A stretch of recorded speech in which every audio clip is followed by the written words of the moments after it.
What's up, guys? So today I'm reviewing the DJI RS3 Mini, a bit of a mouthful there. Now, this is going to be a little bit of a lengthy review, so before I get into it, I just want to say I highly recommend this gimbal, as long as obviously your camera fits within the weight specifications for it. If it does, definitely go out and get this, ditch your RS2, even your RS3, and definitely if you have one of the older Ronins, go for this. This thing is tiny, has great power, and works just like all its big brothers. So that being said, I just wanted to show you kind of my setup right here. I have a handle off of my RS2 and then a small rig grip right here, so that's where I mount my monitor to.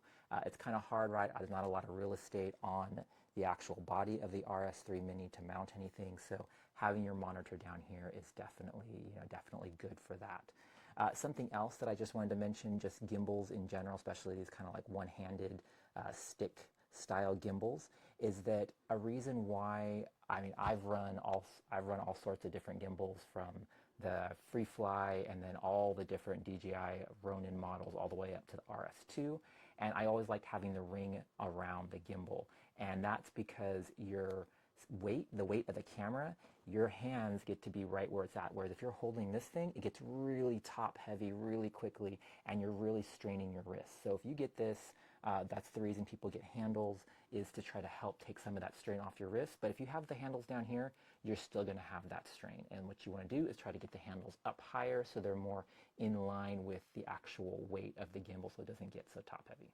Anyway, all that to say, yes, this is kind of my setup. And right now I'm running the Sony FX3 on here.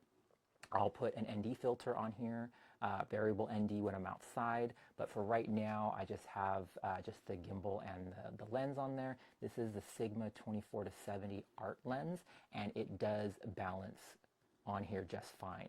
I am pretty much at the limit of the different adjustments, and I'll show you that here in a minute. So keep that in mind, like you can't add a ton of accessories on here. If you're running manual lenses and you want to have follow focus, like this is not for you. This works great. I don't have it on here, but it comes with a USB-C cable, which fits in a number of different brands of cameras, and depending on your brand of camera, at least with the Sony, you're able to control the focus from the gimbal down here using the little scroll wheel. So between controlling the focus from the thumb wheel and then the autofocus on the Sony lens or on the Sigma lens, like, I'm set, and that works awesome. Following, you're out there, doing any sort of walk-in talks, or you're doing any sort of just B-roll shots. Like, this thing is so cool because it's so tiny. It weighs less than the camera, which is huge when you're out there, carrying this thing around trying to get the shots, and it works just like its big brothers. Obviously with this camera on it, it's a little over 3 pounds. The weight limit on this is 4.5 pounds, 4.4 pounds or something like that. So well within the weight limit for it. I know I've seen a lot of people using like the Sony A7 IV or something on here, and for some reason, like, they can get it to balance really easy. I had a hard time balancing the FX3. It was really front heavy. Maybe it's just the Sony lens that I have on, but I even tried some old, Zeiss glass that I have that are smaller size lenses, and it was still really difficult to get to balance. So right at the limit of how far you can adjust it, so just keep that in mind. It's really going to depend on the weight of your setup and then your lens and camera combo. But I can attest that it does work with the FX3, FX30 obviously, with the Sigma 24-70 art lens on there. Now I'm just going to power this down real quick and lock it up. Something that's different about the way this gimbal is designed, it does have the locks, on all the axes, but you can also, because they understand that a lot of the bigger cameras for this setup, you're going to have everything, all the adjustments pushed out to the edge, or pushed out as far as you can go. So it doesn't pack all the way down by folding the gimbal up because of the adjustments I have on here. But they kind of thought of that already. And so what you can do is it has kind of like a half lock on the adjustments. So instead of trying to adjust this arm all the way down on here, you can see it hits right there because of how far I have the roll axis extended. It actually has like a partial lock. So it'll lock right there, which is nice so that it does pack down a little bit smaller than having it fully extended and you can just throw it in your bag. I wish it did come with the, sorry, I guess apparently didn't turn it off here. I wish it did come with a carry case for it, but it's small enough you can really just throw it in your bag, camera bag, side bag, and it doesn't take up too much room there. Now, an issue that I was having when I was balancing the roll axis with my FX3 on here was that the camera plate right here, it actually slides back and forth, but it wouldn't slide far enough to be able to fully balance the roll, because, you know, I have an HDMI cable normally coming off the side of the camera, so it was always tilting, you know, rolling this way. And I've seen some really ingenious stuff on YouTube. One guy actually took this whole piece off, which you can do, right? Because this allows for vertical shooting, so you can slide it onto here. Anyway, he took this piece off and then drilled a hole through this adjustment arm right here and just attached his own little Arca Swiss plate on there. Great idea, but I really don't like, obviously, drilling through my gear if I can help it, and then the plate is locked right there. You don't have any additional adjustments. So all I did, the plate comes this way, so you slide the camera, right, from front to back. It slides off, and I just flipped it around. So I put it on backwards, and that gives you a little bit of extra adjustment to be able to pull the camera this way to get the roll to balance, and it works great. Now, just be aware that it does have a quick release on here, so that, right, it doesn't slide off. But when you have the plate flipped around, this plate can slide all the way off, all on its own. It doesn't have a safety or anything on there to catch it. So just be aware of that, but I always keep it locked down, so I've never had any issues with it. But it's just a nice, easy way of not, you know, hurting your gimbal at all, but still being able to get just a little bit of extra adjustment to get your FX3 to balance properly on the roll axis. So it has all the regular functions that like the RS2 has, or RS3 I'm assuming. You know, you can do time lapse, you can do panorama, you know, all those kind of things. I just use it for shooting B-roll, and it works awesome. You know, I have my user settings set up, so I have some slow follow settings, faster follow settings, all that kind of stuff. It's funny, my wife was actually the one that suggested I check out this gimbal. We travel a lot for work, and so we're always looking to, you know, slim down the gear that we're taking, trying to pack a more efficient, lighter weight stuff. And so we went from the Ronin MX to the RS2, and then, which is we've been rocking with kind of the Pro. The Pro version has the follow focus wheel and everything on it. But since we moved over to the Sony FX3, we have the autofocus lenses, which work awesome. And so she said, check this out. And I was hesitant to, because it's small, and I've tried other companies' smaller gimbals, and they were just never up to par with the Ronin's algorithms and stuff for stability. But this little guy right here, I mean, obviously it's Ronin as well. It's just a smaller version of it, a little bit more lightweight, and it rocks. So it keeps up with its bigger brother, no problem. So just make sure when you get this that your camera setup is going to fit within the weight limits. Try to stay away from really pushing the limits. I'm sure this thing can handle it, but if you want to get the best performance out of it, I definitely keep your setup under 4 pounds. And then it's just the adjustments for trying to make your camera fit. So yeah, if you have issues with the roll axis, definitely flip your camera plate around.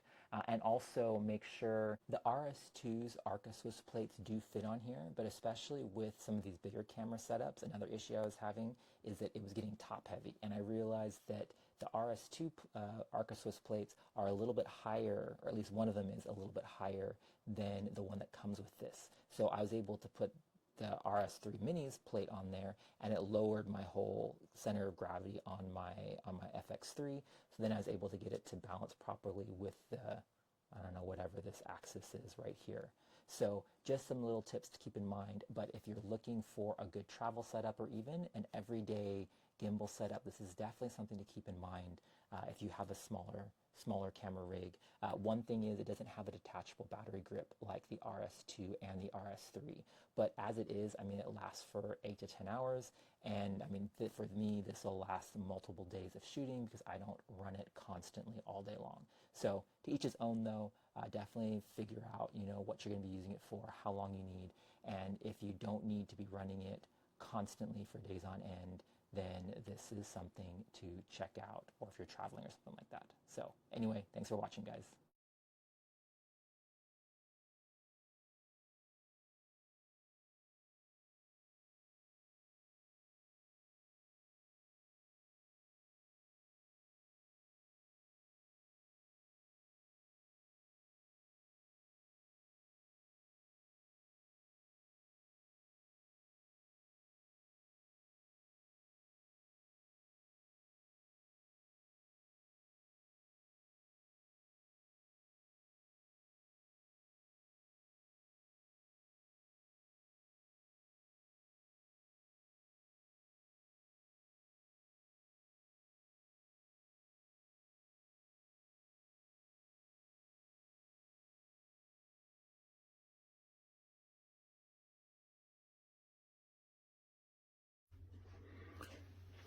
This is the DJI RS 3 Mini. You can see here I paired it with a Sony A7 III with a Tamron 28-75 lens. This is a pretty heavy setup and it just about manages it. So in terms of payload, if that's what you want to go for, it will deal with it. Couple of things to bear in mind. If you try to go to the side, it starts to freak out a little bit. Not too bad, but it does freak out. You need to go forwards and then to the side and it won't freak out. It's pretty small, so I'm going to disable it. It's pretty small, and on the menu settings you've got only a few options really. So you've got like the motor calibration, you've got the mode, you've got the photo speed, you've got joystick speed, joystick smoothness, dial function and dial speed. So dial function here says what the dial does, which is on the back, and you've got the trigger button. These are pretty standard. If you're familiar with the DJI gimbals, you'll know what they do. It's got all of the locks, all of the motor locks like you would normally expect. Couple of things, you can see it is pretty short, and the tripod that they give you is also shorter than the regular tripods that you get with the other gimbals. That means that when you're holding it, it's actually quite a lot of work. Like, they sell it as something that's much easier and lighter, but actually with a relatively heavy camera, it's more work on your wrists. And I guess this is just like physics, right? But if you've got a longer stick, you've got more leverage, and so you feel it less. But with this gimbal, you definitely feel it on your wrists. A couple of other things that are unique about this are the Bluetooth. So you can connect it via Bluetooth to your camera. And you need to turn on the Bluetooth settings in your camera to do that, and it will pair. To pair it, you just pull down and you go to the Bluetooth and you select Bluetooth pairing mode, turn it on your camera, and it will pair. The other thing that is worth knowing about that though is that if you try to if you want to do anything else, if you want to control the aperture, shutter speed, the focusing via the dial, you need the cable, but you can't have Bluetooth and the cable at the same time. It's one or the other, and if you put the cable in, then you need to turn Bluetooth off on your camera, otherwise the cable won't work. So that's a quirk. But with the camera, you can control the focusing, so you can rack focus, which is pretty cool, or control things like ISO or shutter speed. You can also put this into vertical mode, which is the other unique thing about this gimbal. And you can see like the gimbal design is different to the other DJI gimbals. So you unlock this and you pull it off. There's a button there. Disconnect the camera. You're supposed to lock. Let me lock these because you're supposed to lock them to not damage the motors.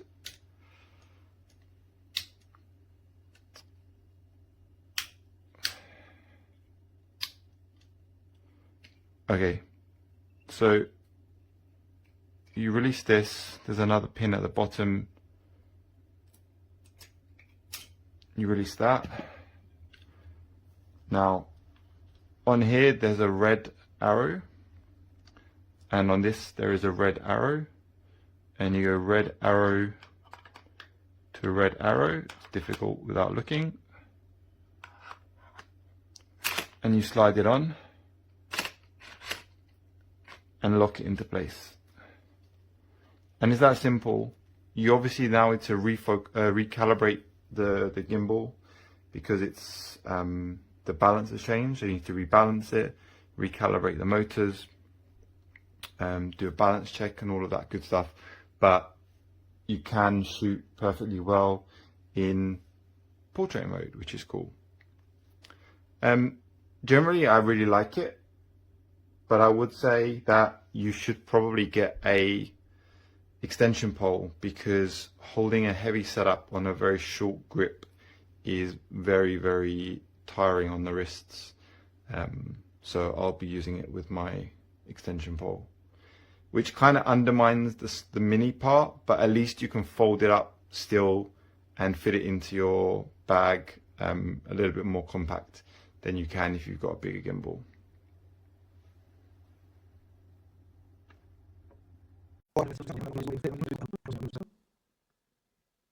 Y ahora vamos a ponerlo. La verdad es que nunca lo uso con el gimbal en 60 milímetros. Normalmente no paso de 40. Vamos a ponerlo en 40, por ejemplo.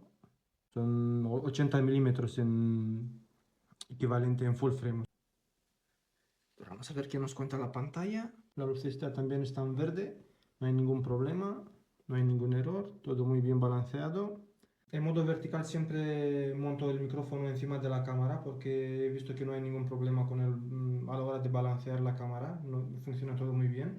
Pero en cambio, cuando uso la cámara en modo horizontal, he notado que no se balancea muy bien con el micrófono encima de la cámara, y por eso he adquirido ese accesorio ese adaptador de small rig, y monto el micrófono aquí. La verdad es que todo muy bien, ningún problema.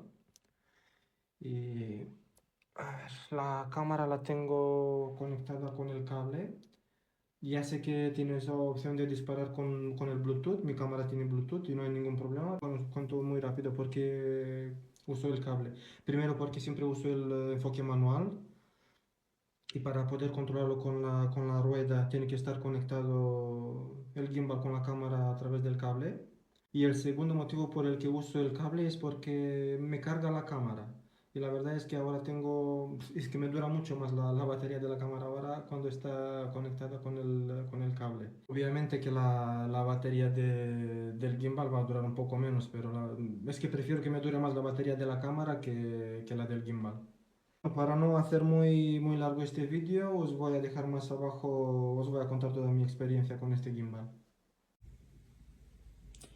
So, die Einstellungen sind für Anfänger gar nicht mal so einfach zu machen. Hier gedrückt halten und das einmal öffnen, und schon kann man die Kamera auch mit dem Schuh nach vorne schieben. Ansonsten gibt es diese Achse, die man einstellt. Das müsste man dann einmal öffnen. Und hier unten kann man die Achse dann sperren bzw. in Benutzung öffnen. Ich habe jetzt ein relativ schweres Objektiv drauf, bin aber noch unter den 2 Kilo, die das Ganze wiegt, und bin hier schon ziemlich hart an der Grenze. Weitere Achse, die man einstellt, ist diese hier. Auch hier bin ich relativ weit an der Grenze. Die Achse lässt sich auch recht schwer mit der Kamera drin, finde ich persönlich, verschieben. Und eine weitere Achse ist diese hier unten, die sich aber dafür ganz gut verschieben lässt. Fokussieren kann man an diesem Rad.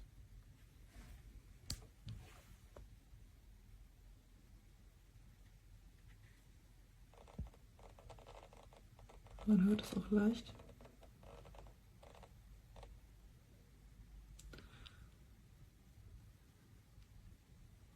Hier lässt sich der Gimbal individuell bedienen.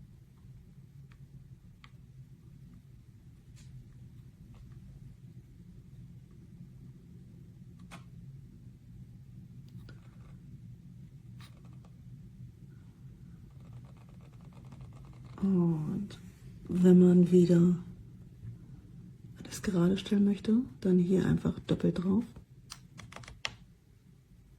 Und schon schwenkt sich die Kamera wieder geradeaus. Hier an der Seite, wenn man den Power-Button drückt, einmal, würde er in Standby gehen.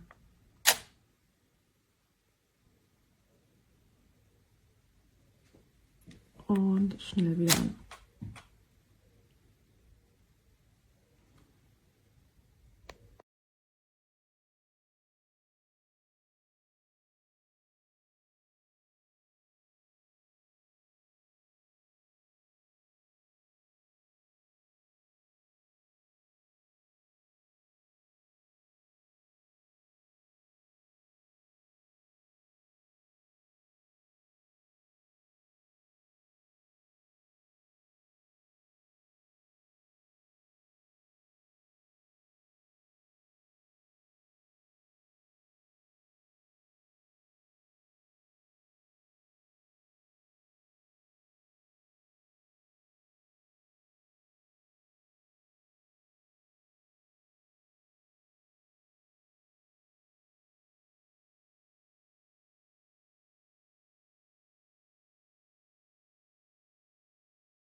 So let's take a look at this product here.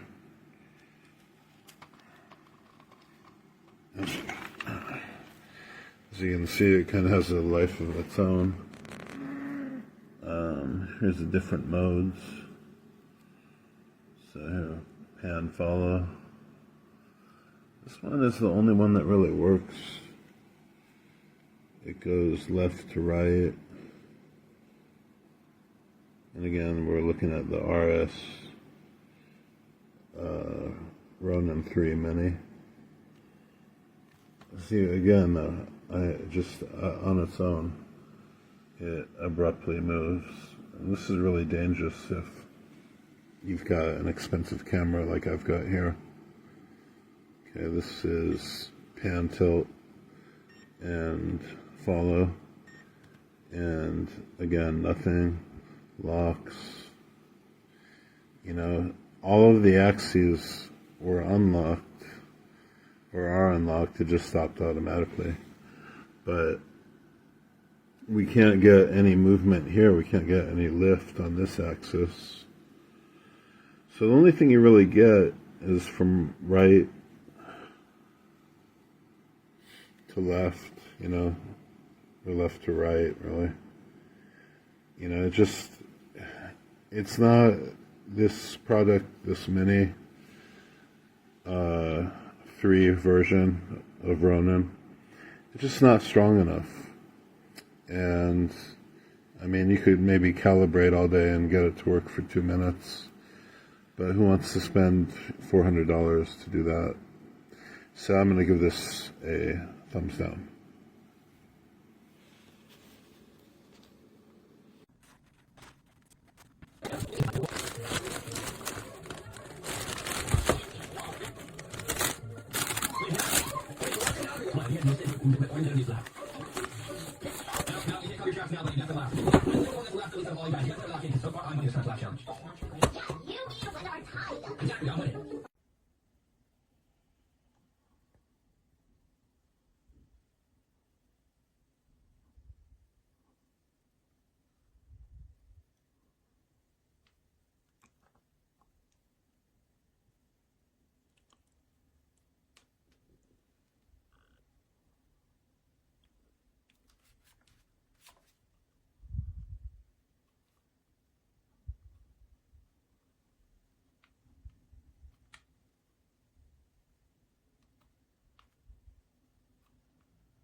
Okay, I've set the follow mode to pan follow because what I wanted my camera to do was to stay nice and level as I walked.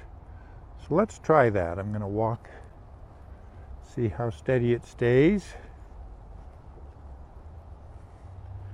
And then what I like is as I turn, I have it in slow follow so that it nicely brings the camera to a stop after I turn.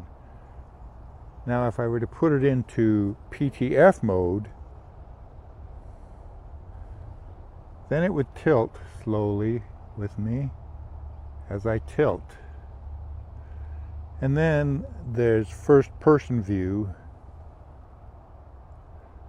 which means that it follows more whatever I do.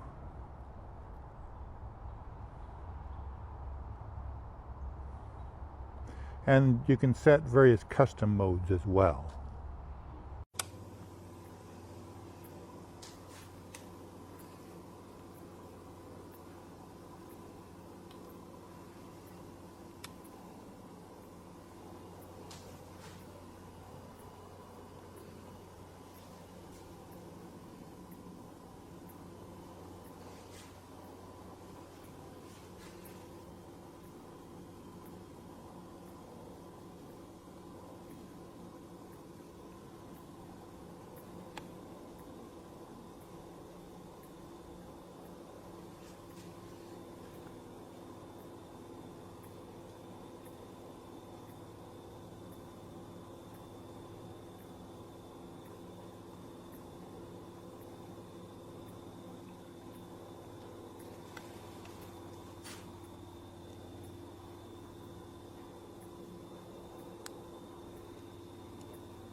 Apa kena error tuh?